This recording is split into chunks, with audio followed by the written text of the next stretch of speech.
Hello everyone. Do you like that fake smile that just comes up as soon as I realise I'm on camera? So here is a book I bought at Book Fair Australia in 2024. Now bearing in mind it's already 2026. I've had this for a while. So I read this and another book about cancer back to back while in bed with shingles. Am I an idiot or am I an idiot? Prefer you didn't answer that question out loud, but anyway, so I'll show you the other one, and I'll do a video about the other one later on. But so the two books are What Cancer Said and What I Said Back by Kellie Nissen, and Days Like These by Krstian Anderson, with Rachel Anderson. Back to back. I did not have any other book in between. I don't think I even stopped and watched a video in between. I think I just picked them up and went from one to the other. So sometimes I wonder about my reading styles. So in this book, Kellie Nissen lives, because both of these are real. So in this one she lives, in this one he doesn't. So two very different books. I found them both incredibly readable. This one, the format is in the after recovery from cancer. So she's talking about, I'll just show you this. She's talking about all the different emotions. So you've got denial and how it sounds, and then she goes through a few pages of writing about the denial, the emotion denial. And then she's got a couple of pages of quotes from other people who have had cancer, talking about denial. And then you've got shock and anger and determination, hostility, guilt, anticipation, fear, gratitude. And I found this powerful. In fact, having said I'll do two different videos for these books, I really feel I should talk about them together, because they're powerful in different ways.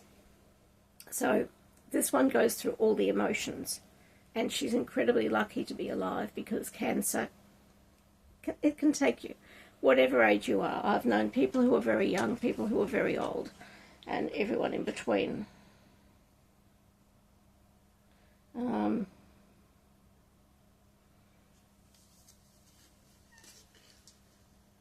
Yes, I think I should talk about them both together. So, and in this book she actually talks to cancer. So cancer talks to her and says, I've got you, babe, you're not going anywhere. And she talks back and says, well, I don't think that's a polite word there. I'm getting better, is what she says. So it's brutally honest, and it's lovely. And I remember Kellie. I remember buying this from her. She's young, vivacious. What is a dragon boater? I think it's rowing, and her team won a medal. So anyway, love-hate relationship with this book, because like most people I have, cancer has touched me. It hasn't. I haven't had cancer myself, but I do know people who had cancer. I have family members who have died from cancer. So I know what it feels like from the outside. Of course, when my dad had cancer, I had glandular fever. I have no idea how my mum got through those days. So I do recommend this if you want to read a bit about cancer and find out from the inside what it feels like. This one, Days Like These by Krstian Anderson with Rachel Anderson, is very different. It's easy and it's hard to read. I don't think it's hard to read because I knew that the man was going to die, because I'd read the prologue, and I don't even remember where I bought this. I have not written it down. I have no memory of it. Anyway, so he already had a blog, and so he was already putting things on his blog, and when he got cancer, he started writing his cancer story up on his blog. So when he started doing his book, it was all there. So and he just took excerpts from his blog. So it's, from that point, it's really, really raw. So you can sort of feel that the rawness, you almost can feel what it's like from the inside, but not quite, but almost. For his wife's, no, I need to go back a step. He was into television editing. That was his job. That was one of his jobs. And for his wife's 35th birthday, what he did, and what you can see here, is he actually made a video. These are screenshots from the video, telling her how much he loves her and how he'll always be there for her, and basically, I love you.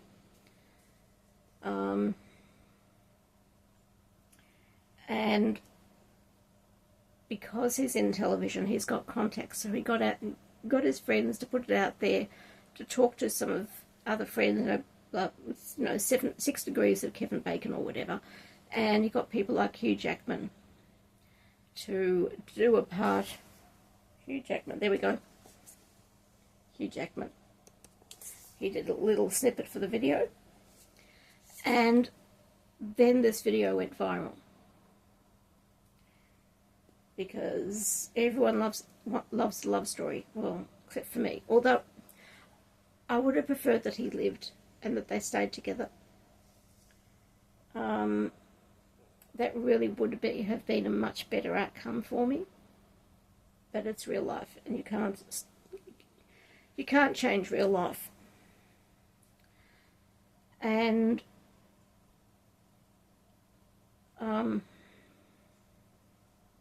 so this video went viral. It went so viral that Oprah Winfrey saw it, and she got them on her show, and I think she was in Sydney or something, and so that they were on her show, and she gave them some money to help towards expenses. I think it was $250,000 or something, so a nice round check. Lots of ums here, as I struggle with exactly what I wanted to say. And the drugs from cancer are very expensive. There is something called Erbitux. Now, I can't remember whether it was fairly new to the market or whatever, but it wasn't on the PBS. I've got X on the brain because I'm watching X-Men. So it wasn't on the PBS. So that's the Pharmaceutical Benefits Scheme, which meant that it was $2,000 a week. So that money from Oprah was really, really useful. I don't know what else she thought it might go to. That's not my issue. I'm just using it as $2,000 a week for the Erbitux. And it's an illustration. And Krstian Andersen, despite being so sick, because he'd had ill health, side effects from the chemo, from this and that, and from the Erbitux, and he felt absolutely shocking. And he still campaigned the government to put Erbitux on the PBS. So it came down, so they did, before he died, that is what happened. They put it on the PBS, and it went from $2,000 a week to $35.50 a week. So all of a sudden it makes this stupidly expensive drug, which cancer sufferers might need, down to a manageable level. I mean, $35.50 a week is still expensive. Was it a week or a month? I have a week in my head. I'm not certain that that makes an awful lot of sense. I don't know if I can find the page quickly. So it was eminently readable because Krstian is a good writer. But the emotional part of it was just so hard to read. So I went through really, really quickly, but yeah, I had tears. Especially as he had bowel cancer, just like my dad did, just like my aunt. My other aunt had polyps, but she died of pancreatic cancer, so whatever. And so Rachel, his wife, finished the book. She put a prologue and she wrote the last few pages to tell us what had happened and how it'd gone and all that sort of stuff. And it was really hard for him because his kids were only 3 and 5. Epilogue, that's what it was. So she wrote the prologue and the epilogue. And I do not know how she managed to hold everything together through all of that. And then to do the final putting together of this book and get it out there. And his funeral was actually screened live. Was it screened live or was it just... I think it might have just been filmed and put up on Vimeo. So you can still see the video of his funeral. And I've just looked at the back of this book. It's got this number here. And I now know why I have this book and where I got it from. That is an auction number. A friend of a friend was trying to raise money through auctions, and she had been given lots of things from X, Y, and Z. And because I can, I put some money in and got a few bits and pieces. So this has been sitting on my to-be-read pile for quite some time. My thinking is possibly even before COVID. So Shingles was good in one way because I managed to clear at least 20 books from my to-be-read pile. And some of these, such as this, were at the back. So you know how you've got a bookshelf and I've got a bookshelf and it's double stacked. So I've got books at the back and books at the front. This was at the back. And what I was doing last year, because this was last year when I was in the worst of shingles, and I'll come back to shingles in a second, is I was going to the back of the shelf to try and pull out some of those books which have been there for years, not decades.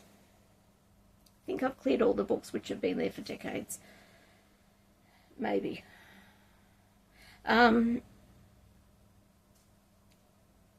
So that's the only good thing that Shingles is. That's the only thing that Shingles has been good for. Coming back to Shingles, so here he is. He's in the middle of side effects of Erbitux, and he gets shingles. Why? Because the body sucks sometimes. So let me explain what shingles actually is. When you had chickenpox when you were young, the virus isn't completely eradicated from your body. You get better, but the virus sits in the ganglia, on the nerve. And when you are immune suppressed, like maybe with cancer, because you've had chemo and Erbitux and goodness only knows what else, you might get shingles. Or if you're run down, you might get shingles, because the virus will come back and it will go along the nerve. And, but the pain can be intense. And I'm still getting pain now, and it's like it's been about 3 or 4 months or something by now. So, I'm just whinging a bit. So, the poor man, while he's going through cancer and all the treatments, he's now got shingles as well. It's like, I had so much sympathy for him, because here I am, I'm lying in bed, I know exactly how shingles feels because I've got it, and there he is, he's got shingles. So anyway, that is those two books. I will stop rambling on for a bit. This one is just raw, and that the emotions are raw, and that's why I found it such a hard slog. Anyway, enough. You don't need to watch me talking about cancer. I wish you all well. I wish your families and friends well. And I wish cancer would go shoot itself off to the sun and get burnt up. I will see you on another video with a better book in mind. There was something I was going to talk about on another video. Hopefully that will come back to me for another week. So, talk to you later. See you on the flip side. Subscribe or not down below as you choose. Talk to you later. Bye.